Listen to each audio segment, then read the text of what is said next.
That was pretty awesome intro. I love it. It gets me excited, Um, Sean, every time. And today, it's not Wednesday, it's Thursday, because what's a unique time? We were both traveling yesterday. We're both in Tampa a little bit. Yup. Yeah, a little bit. Yeah, Tampa, a a little little bit, just bit. a little bit. Just a few days. That was Tampa's so fun. nice. Isn't Tampa just nice to be in? It It's is like, sometimes just to get a quick trip in and yeah, like, right next to dude. water, the little river walk, and it's I enjoy it. Now your flight is much longer than mine. Mine's only like 2 hours. Yeah, mine is usually like that, but I didn't go direct. I had to go through Atlanta because I'm still on Delta. I am 30,000 miles short of million miles. It's Oh insane man. to think about all the miles that you fly, and then I'm like, Yeah. "That's a lot of time and seats." And then, then I moved to a place called Denver, and, well, that's not a hub for Delta. United is the hub. So it's like, I'm like, "Okay, well, Uh, do I go for my million mile because 'cause I've never achieved that before?" And I'm like, "Then I'll negotiate with United." Anyway, we don't wanna talk about flight stuff. We're here for Pitch It. Um, so this week, we actually have Larry from I'm gonna mess it up, Infima. Infima, My and then lord. also we have Doug from SeedPod Cyber.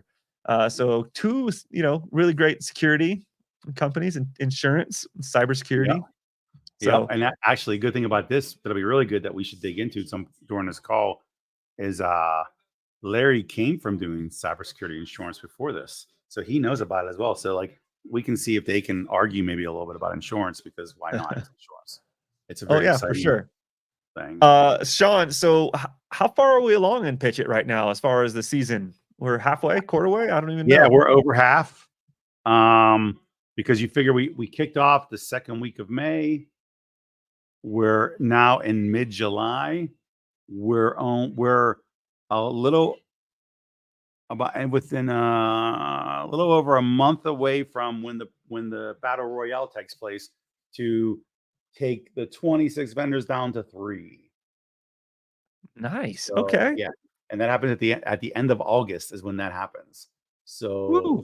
And yeah, then they have basically those 3 contestants have what, till the, IT Nation Connect to the three really finalists. perfect their 3 Yep, minutes, 5 minutes? What is it? 5.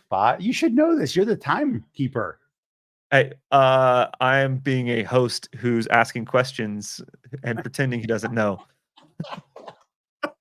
Of course you are. Of course you are. You know you're doing a great job of pretending you don't know something. Yeah, it is. So yeah, what will happen is after September, after the first week of September, we'll announce the 3 finalists. Those 3 finalists will be assigned head coaches, which those head coaches have yet to be named. They will be soon, and those head coaches will help them get prepared for the finals that will take place live on stage in November 5th. 3 p.m. Eastern Standard at IT Nation Connect, where they will battle for $70,000 for first place, $30,000 for second, and third place is Marvin B steak knives from the Marvin B. Dolphins. Steak Nice. Direct Yes, from, Home Goods. So exactly. The interesting thing about it all, though, is these. To your question before, they do have only 5 minutes to pitch. So you're compacting an entire pitch in 5 minutes, and then they get 10 minutes of Q&A from the judges when they do yeah. this. So 5 minutes and they're done. They can't talk past it. Is a huge struggle for people just starting out their pitches. They talk way too long about way too many things that are irrelevant. Yeah. Yeah. We do that all the time, Sean, Well, sometimes. that's true. Yeah. Well, that's because we're a character on TV. We're supposed to. Exactly, exactly. I want Pitch It being halfway through, it's pretty amazing to see, the progress the contestants are Mhm. making and understanding, really refining their target audience and really refining their pitch and what they do, the niche that they're solving, because there's a lot of innovation going on. Really some good, awesome, My amazing lord, solutions yes. that fill some gaps. And there's some really Mhm. inspirational stories that we've been covering week after week. And like today is no exception, right? We have some Mhm. industry, people that've been around. It's like, okay, and here's this solutions and here's the software, and they're bringing to the marketplace. It's pretty incredible. I Absolutely. want to remind everybody, this isn't just a show, right? I want to make sure this is an interactive experience, as I like to call it. Chat, ask questions, engage with us, right? It is an opportunity for the industry, even if you're watching this, to ask the tough questions. I don't understand this. What does this really do for me? Well, how does it help my MSP business, right? Or MSSP or security if you have that offer, Mhm.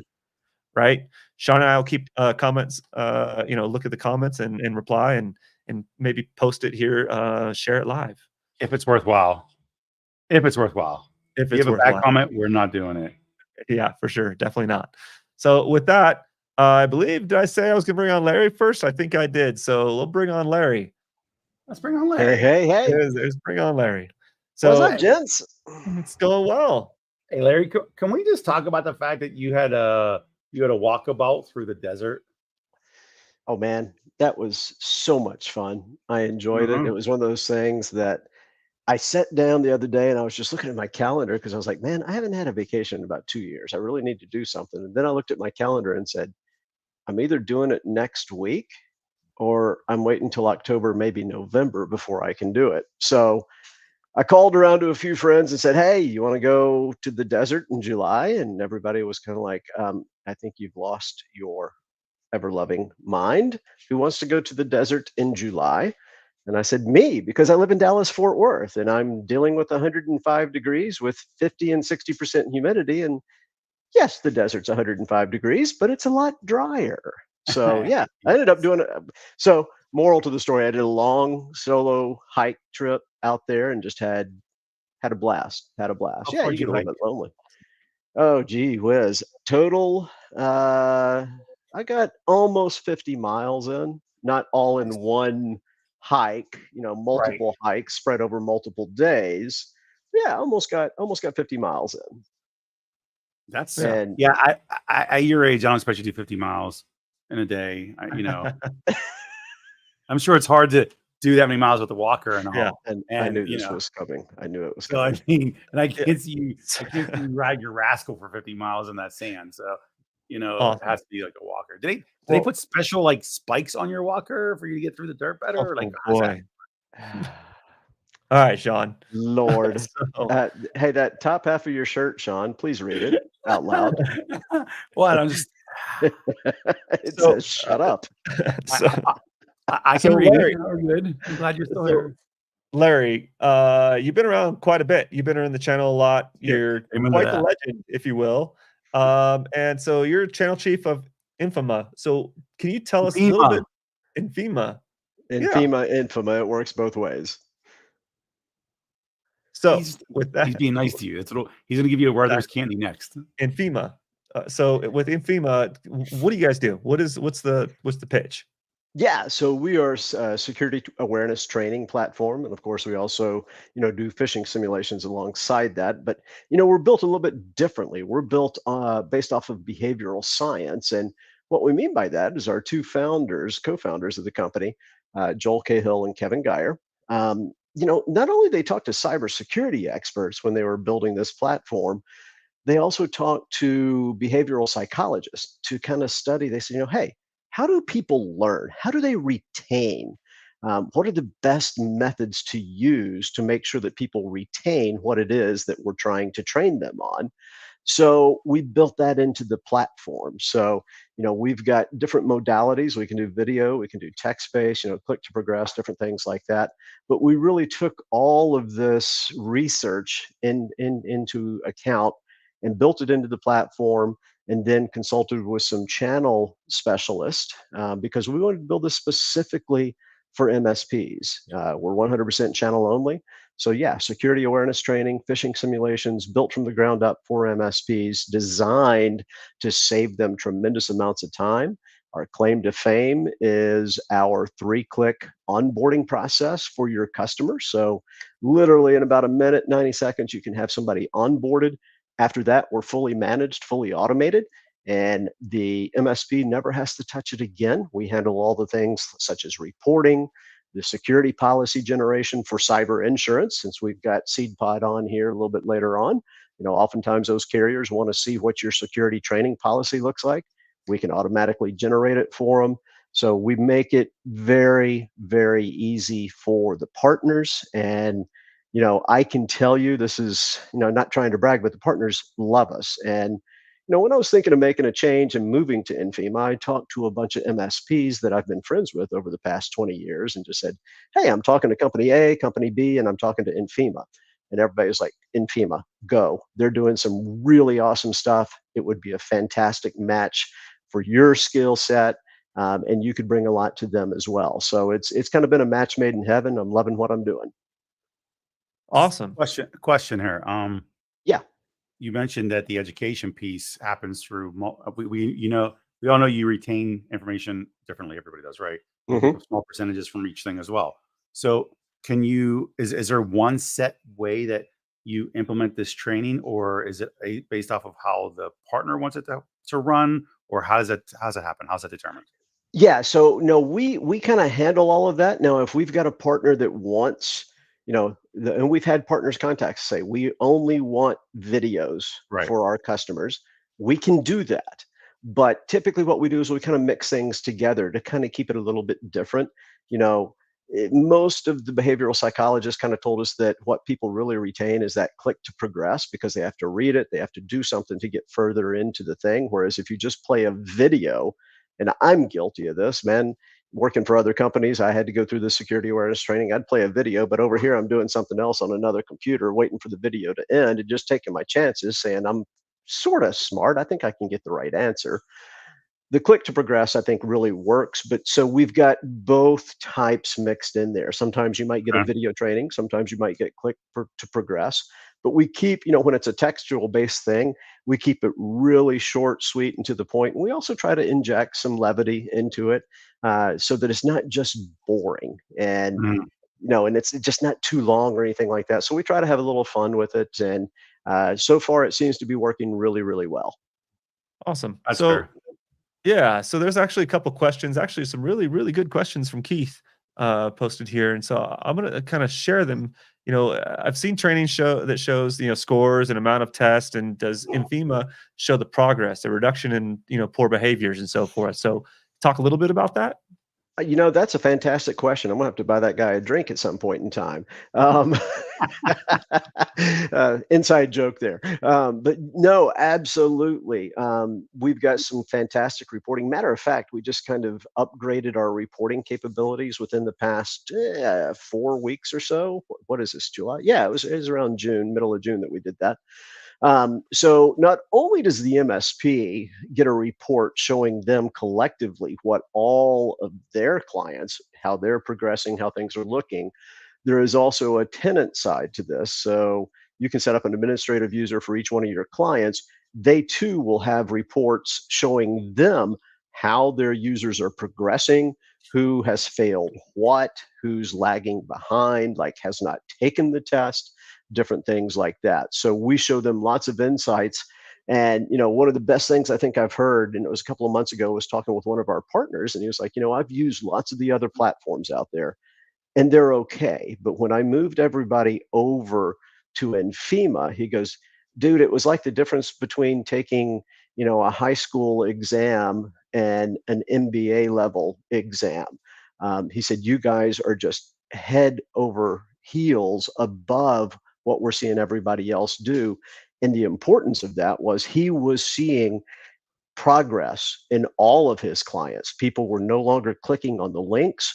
So, and training is all about changing the user's reflex or their behavior when they see these Right. phishing attempts come across in these links. So it is working and changing their behavior. They now know what to look for. They're not clicking on these links, which is exactly what we're looking to achieve. Nice. And one last question. It's a great segue question, actually. Thank you, Keith, for queuing this one up for me as well. And can you see some reporting that show the benefits in cybersecurity scoring? Because I imagine as cybersecurity is like, hey, do you have insurance is looking for these different metrics for progress, and so forth. So talk maybe a little bit about that. Yep, absolutely. And maybe I'll kind of tee up Doug here with SeedPod, but cyber carriers. I came out of the cyber insurance world as well, and carriers, they're getting better. Okay, they really are getting better, but they're not exactly as advanced as all of us here in the channel and the MSP side of the business. And what I mean by that is, there's a couple of big carriers that have declared 2024 is the year of MDR. And, I don't know about you guys, but most MSPs implemented MDR or some flavor of it about 5, 6, 7 years ago. They've been doing it for a long time. Well, that's just the years now, though. The years is nigh, Yep. and everybody knows what they're doing with it. And no, you're absolutely right. Yeah. So look, when it comes to security awareness training, some carriers are starting to realize, hey, I don't care how much you spend on tools and technology, they're not foolproof. We got to take care of training these end users. So from a risk scoring perspective, that's part of what we have built into our reporting is you can now see not only a score for that individual client, but you can also see scoring by the individual user within that client. So that was some of the enhancements that we made. So, and it'd be kind of curious to see what Doug has to say when he comes up on the carriers and things like that. But I really do think many of these carriers, there's some big requirements out there for cyber insurance, right? And that most carriers have. But I do think you're going to see, and we've seen it with some of them, that security awareness training is starting to rise in popularity simply because they realize that we've got to train the end user. If we can get that end user trained, it makes all of those tools and technology that they're using that much more effective. Oh yeah. Yes, For I would sure. agree with that. And I know we have to move on to Doug, but one thing though is that the funny thing about this conversation is that 2 years ago at IT Nation Secure, I hosted a fireside chat with Keith and Jay Ryerson, where we talked about what's more, it was kind of like a chicken or the egg conversation. What's more important to technology or the people's awareness? Who should be focused on first? Training people to not do dumb shit or giving the technology? You can't go one without the other. You have to have both regardless. At the end of it, you have to have both. Absolutely got to have both, because again, if you're only doing one, then the other one's just completely ineffective. Correct. Yes. Yeah. Because if you don't train the people, they constantly are doing things and getting hacked. They're going into places, getting malware, whatever may be, whatever they're getting involved with. And if you're buying technology, you can only support so much before it's over. Right. You can't protect it, and vice versa. You can give them all the help in the world of understanding not to click on links, but if there's no protection, there's no layers of cybersecurity, it's irrelevant. Yep. Absolutely. Awesome. Larry, appreciate it. Thank you. And I'll put you in the green room and we'll bring Doug on. Oh, look at that. I just cut him off. And welcome David Hasselhoff. Doug. Hey, Adam. Hey, Sean. Did I say that right? Kreitzberg? Kreitzberg. Yep. Kreitzberg. How did you get it? Kreisen. Like, there's no even EN in there. Kreitzberg. It's right there. So it's like Infima, right? I hate that mistake. Adam do this and like, yep. Nice. Doug, how you doing? I'm doing great. Doing great. Thanks for having me.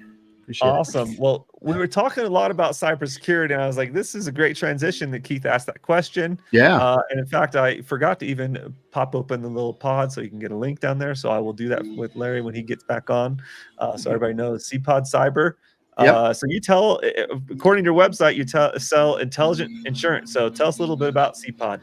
Yeah, sure. Well, I'll tell you what we do and just give a little bit of background. We provide embedded cyber insurance to MSPs and their clients, and that helps them save money. Both of them save money. They both save time through the process and help the MSP itself through our partnership program grow more securely. We help them in growing their business, adding their MRR, as well as reducing their risk and exposures here. And I came out of the insurance space where I built insurance programs. I saw that the cyber insurance marketplace was really failing small and medium-sized businesses. They were failing in a number of ways in terms of really explaining what cyber insurance is, failing in terms of some type of helping them understand the questions that they were beginning to ask, and failing in terms of actually giving anyone confidence that claims would be paid.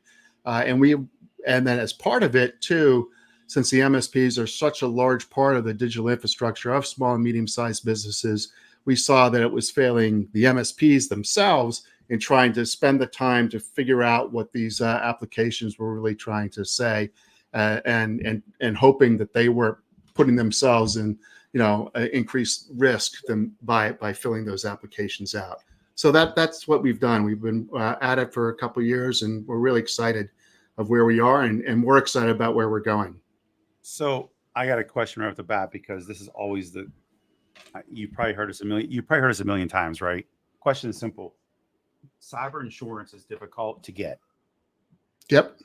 because X, whatever X is, right? There's never really an answer. Or cyber insurance is difficult to understand and explain because we don't understand it and I can't explain it. So how do you make it doable? Because now it's such a requirement.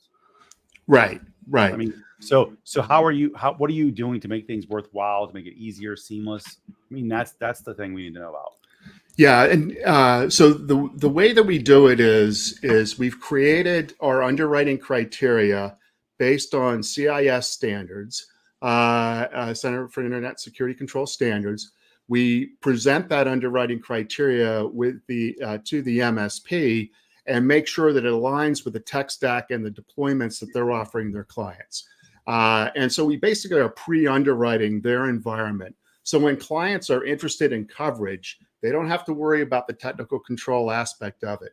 We have access to that information. The MSP doesn't have to fill out a bunch of forms because they've already been, we've already pre-underwritten that process there. We have simplified terms for the businesses themselves, so that they understand I'm getting $1 million of coverage for this, we're $1 million coverage for that.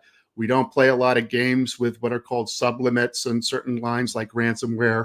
It's very clear. It's comprehensive cyber insurance. It's not a warranty, or it's not a baby cyber where you only get a little bit of coverage.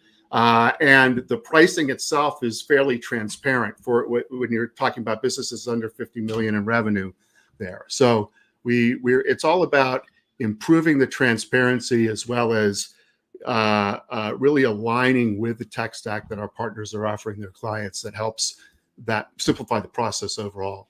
Yeah. So let me ask this question. I need to ask Larry the same question. Are you selling to the MSP, and then the MSP is selling to their client cybersecurity as well? So is it passed through to and through? It's we sell to the MSP, and we can sell them tech, and cyber insurance, which we have, and then that unlocks our program for their clients. So it's presented to their clients. The MSP doesn't really sell the cyber insurance for regulatory reasons alone, that we don't want to get in that position, but we provide them with access to tools, resources, educational resources to help show the MSP itself how the insurance can helps to build up their tech stack and offerings, and how it becomes that additional layer of protection to the client. And when the client's interested, then we're brought into the process to work with them. That's so, again, going back to the original point of the seamless piece, right? And understand what they're getting. Because I remember a few years ago when cyber insurance became a big deal. I remember being at iNation Connect and watching the announcement of this and how confusing it was. Yeah, and absolutely. Right. And the way I see this, the hierarchy of things is I look at, and I told Larry this when he was doing it, is that cybersecurity insurance is the governance of governance, essentially, right? It really is. It's, they're setting the rules and they're saying these are things you have to have. So they're at the top of the food chain now at this point, right? Dictating, which I'm happy that you did it, but I'm also not happy because know what happens then. Then it becomes very, like every other thing that's insured, it becomes costs go up. Yeah, the costs go up, and what's interesting, what's also happening in the cyber insurance marketplace is that the carriers themselves are not only beginning to dictate what you should have in place, a number of them are themselves trying to provide the tools in which their clients can be secure. And in some respects, they're trying to get in between the MSP and the client with regards to those solutions. So that's beginning to happen. I would expect that to continue to happen, and that's another reason why we're in this space, because we're committed to the MSP channel. We're committed to the SMB. We don't believe that the Doug Kreitzberg cybersecurity solution really is the right approach, or putting a SeedPod, insurance solution. And I don't think any carrier should really get involved with that, quite frankly. But that's that's an area that we're focused on as well. I appreciate that. I think the other thing is, the other thing you would hear is people weren't getting paid out. The insurance wasn't covering. And I think Right. there were two parts to this. Some of it was probably bullshit. We know that because that's easy in the space for anybody can go on Reddit and make up whatever. But there's legitimacy to a lot of it too, where a lot of times there wasn't the rules weren't laid out properly of what they were supposed to do Right. to ensure they were within the requirements to do so. So I'm gonna work on the assumption that you are very clear with everybody how they can maintain their insurance. Right, exactly. We are very clear, and our claims, the folks who do the claims on these are also very invested in making sure that there's ongoing dialogue with the MSP. If one of their clients happens to have an incident, and which is refreshing to hear, and unfortunately maybe a little more unusual that should be in the insurance marketplace, because the MSPs do play a valuable role when an incident occurs. Obviously, yeah, very much. That's what I thought. Okay, good. I just want to make sure because people worry about that. They do. Yeah, absolutely, it's a legitimate absolutely, concern. right. Yeah, And just let me ask this question, Keith. Again, another really solid question. Companies like ConnectWise include assessment modules that allow us service providers to track the journey to compliance and set standards. Can this be used with SeedPod in order to apply and get the premium renewal reduction? Yeah, absolutely. And in fact, we've just launched an integration with ASIO that helps help us gather information to simplify the underwriting process. But compliance tools, and there's a number of tools out there, can be used, and we can pull information from those tools. We match them up to our underwriting criteria. Again, I mentioned it's based on CIS, but it doesn't. If the compliance tool is mapped to another framework, that's they all kind of work together. As we're able to kind of accommodate that and pull that in, so that if your client is, if they're certainly ISO compliant, if they NIST 171 compliant, they're going to be line up to the controls that we're looking for, and it can be a seamless process for the MSP to say, okay, now that you've received this, you have access to this program. It's an open market. They can shop elsewhere, but at least this is available, and you're pre-approved for coverage from a technical standpoint. Awesome. I love that. Love it as well. Let's bring perfect. Larry. We had to bring Larry back up. There he is. I know Larry's a busy man. We're lucky he did not off. We know he loves being on time and cut a thing off on time. It's not my thing. That's Larry's. Yeah. No. Yeah. Keep telling yourself that. So real quick though. Okay, so Larry, you got a chance to listen to Doug talk about everything, and you have your background in cyber insurance, right? Oh yeah, there's Larry's banner. There you go. Good job. Yeah, there we are down there. Nice job, Adam. Adam. Thank you. Good job, buddy. So and you and I had this conversation when you were doing it about checklists, simple ways of communicating what the hell you need, because for the first couple of years, nobody had a list of any sort. It was like, insurance, just click here. It was like literally, but there was nothing else to follow through with it. And we all know that the compliance requirements have changed tremendously over the last 5 years. Yeah. Carriers have come a long ways over the past 5 years. I mean, pre-pandemic, it was definitely the wild, wild west. I mean, even just 2 years ago when I was with DataStream, I was saying it was the wild, wild west still, but they have come a long way. Are they where they need to be? No, it's still, but, I think the scariest thing right now is exactly what Doug said is, there are some carriers are starting to kind of dictate who you need to use and what platforms and different things like that. And they're essentially competing with the MSP. And I agree with Doug as well. I think you'll see more of that. But I also think, there may come a point where these carriers go, oh, crap, we're in over our head. And we ought to leave this to the MSPs. But, it may take a little while for that to happen. And Sean, you said something. Yeah, it did. Sean, you said something too about, carriers not paying out on policies and different things like that because people weren't reading the policies and different things. That was a lot of it. But I think a lot of it also was back in the day, people were putting riders on their CGL or their business owner's policy. and thought they had cyber insurance, because I've had many MSPs tell me the same thing. Oh yeah, I've got $1 million rider, and I'm like, you don't have cyber insurance. Sorry, there's way too many exclusions on that, and that's where I think you saw a lot of the claims denials going on, and just no payout happening simply because it just was Right. against those riders instead of an actual Sure. cybersecurity Well, policy. absolutely. When there's no clear roles, there's no clear requirements or whatever. I mean, even think about homeowners insurance that's been on forever, right? Homeowners insurance has got themselves to a point where they will specialize specific things within the insurance, like flood damage or from coal mine damage, stuff like that. Yeah. Like literally you can buy it, but only in certain regions, right? But it took them how many years to get to that? It didn't Right. happen. It wasn't right away. It was like a blanket policy, and maybe we covered some stuff, you know, and you know, so I can't imagine cyber insurance being there at least not for another 10 years. Yeah. And I mean, there is no actuarial data for, Right. that reliable actuarial data, I guess, on cyber insurance. It's just so new. And obviously, as we all know, the threats are changing dramatically. And just kind of going back to the point Larry made on the tools and what the carriers are beginning to do. And we all know, you know, the MSPs know you have tools in place that are good today. They may not be good tomorrow. They may not be what the clients need.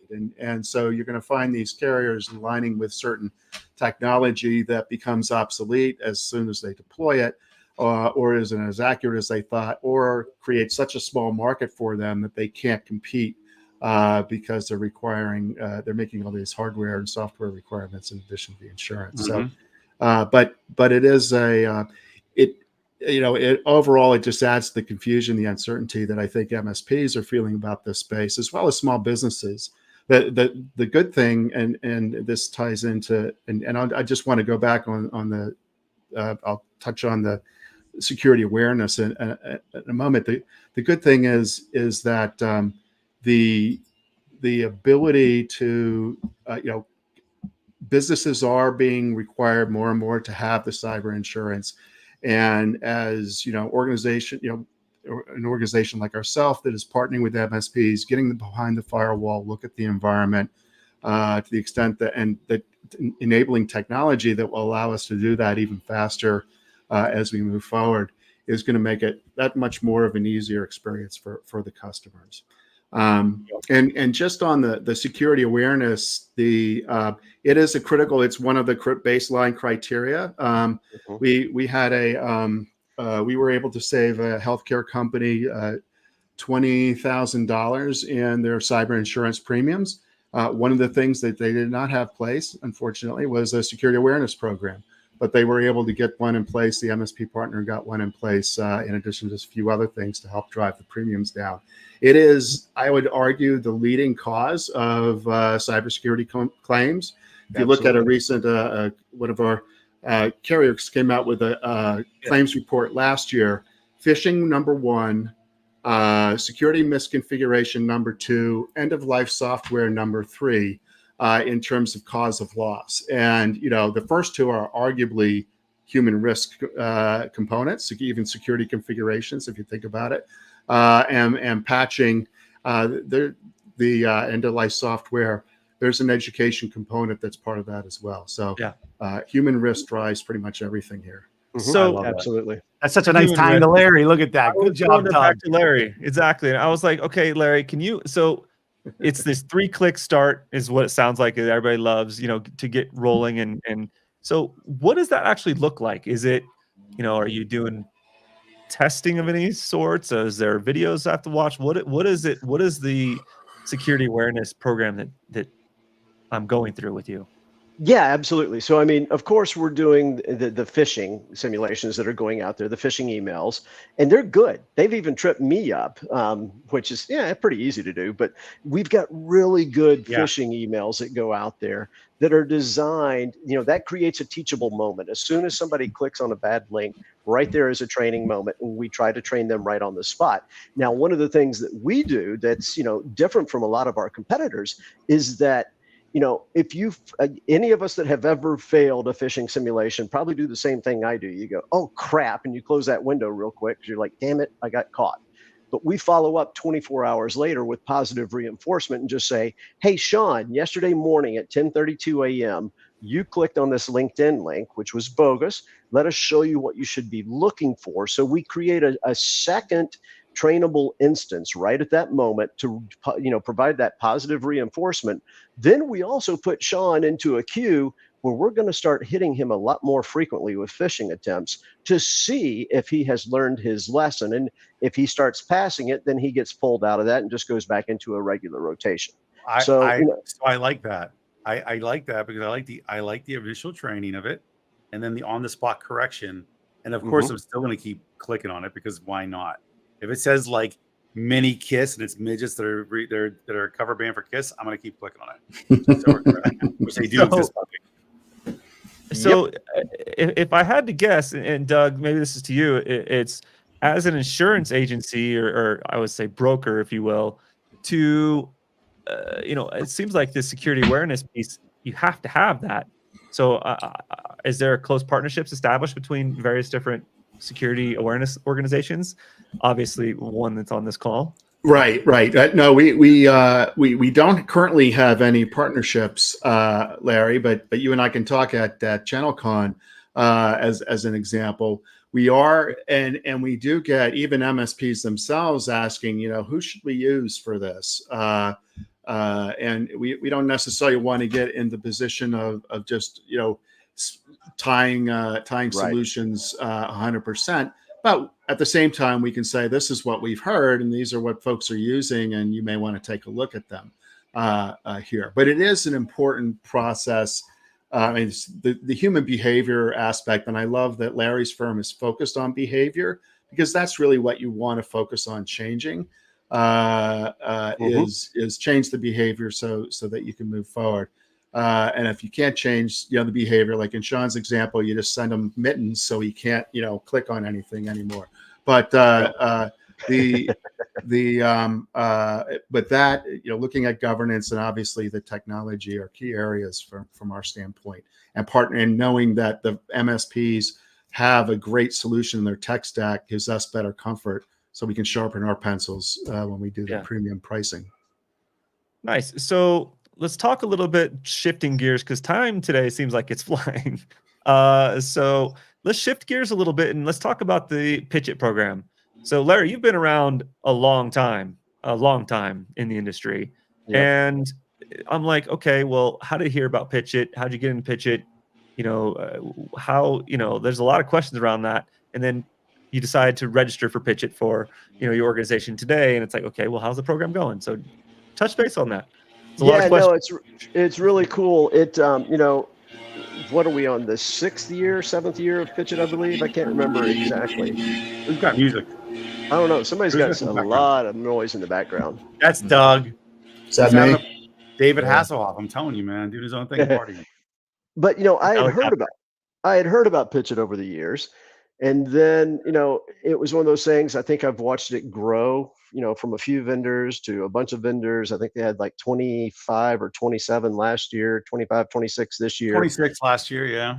Yeah. So, just watched it grow, and also just have seen the publicity and the mind share that people get from participating in the PitchIT program. So I was like, hey, I want to be a part of this because, Infima is not necessarily a startup, but we are a fairly new to the channel company, really kind of became dedicated to the channel back around 2021. And not a lot of people know us yet. And that was the main reason they hired me, was to try to help get them a little bit more recognition, brand name recognition, all of that good stuff. And that's why we're going to as many events as we are. And I said, I think PitchIT just makes sense for us to get involved in. And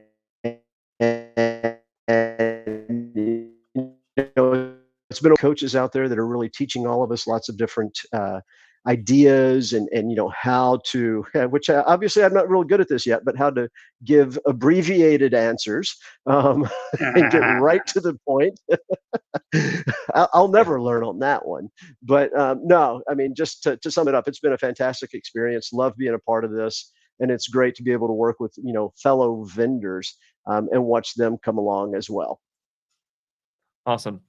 Doug. So you just been in this space, but PitchIT. How'd you get involved with PitchIT?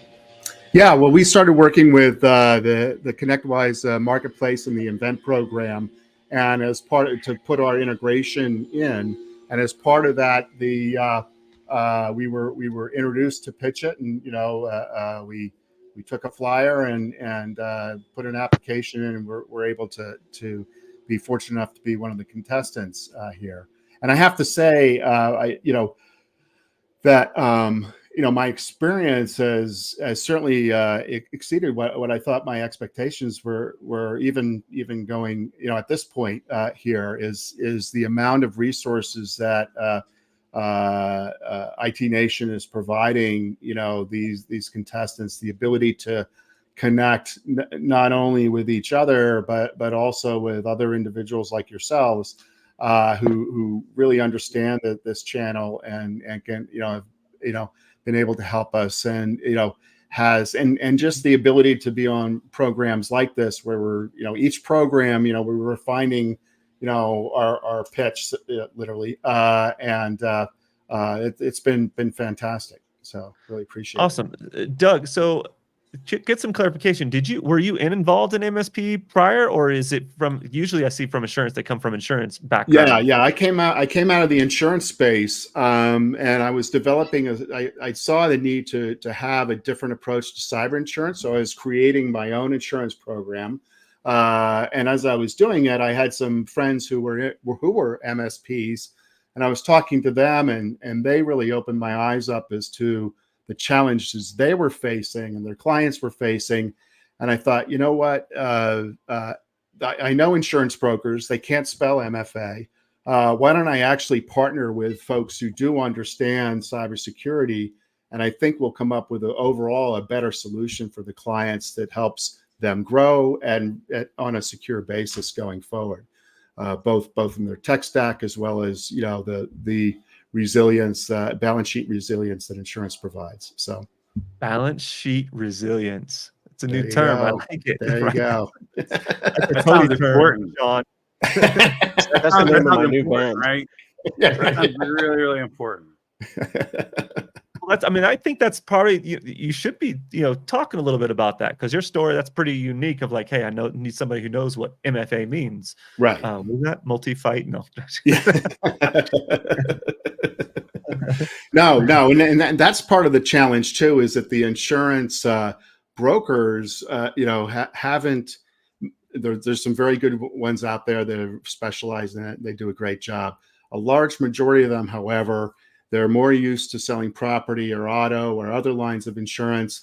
This gets slapped on if somebody asks for it, but they don't really know what, they don't know how to help the client with regards to really understanding what they're getting or what they should be thinking about there. And I think, I always tell businesses, find an expert in the space, and don't just, don't just accept, kind of a peanut butter spread that your normal broker may be giving you with this. Nice. Awesome. Well, it's been a pleasure, Larry and Doug. Both of your companies are really awesome, but also we just established a new partnership here. So there you great go. job. There you go. There you Infima. go. We're like eHarmony here. Like eHarmony. Exactly. Or is it more like Tinder? Sean, closing thoughts, last words. Yeah. Doug was talking about it before. Well, first off, thanks guys, of course, and you did great. And it was a good conversation on insurance, which I think I could have I never really thought I could have an interesting conversation on insurance, let's be honest. So thank you for that. But ChannelCon, you talked about before, we will be at ChannelCon. Yep. I will be doing a pre-day on the 29th from IT Nation is hosting a pre-day with Matt Topper and Natalie Suarez, which actually is right up both of your alleys because it's about incident response. We're literally going to be giving people a template to create an incident response plan there as we walk through tabletop discussions on situations that have occurred that Matt Topper and Natalie both have experienced. Matt ran as a CTO of MSPs. He's had that happen. If you're an MSP, it's happened. I don't care what anybody says. There's been an incident regardless. Unless you don't have any clients. then you're not MSP. So it should be really good. We're going to be doing that. We also have a ConnectWise is hosting a roadshow. All MSPs are invited. It's a golfing thing, simulation place. So of course there'll be alcohol flowing. So look out for the post. There will be alcohol 3 days too, by the way. So look out for the post to come out on social. But I would love to have people get involved. Bring us, if you guys can come, bring some partners that are friends. Yeah, absolutely. Networking, it'll be good education. And honestly, it just works in the betterment of just cybersecurity and technology and MSPs at large. We all do this together anyway. There you go. I mean, that's what we're all here for anyway. It's just to help out the MSPs as best we can. Exactly. Yeah. Awesome. So bring your friends. Yeah. Bring your plus Appreciate one. it.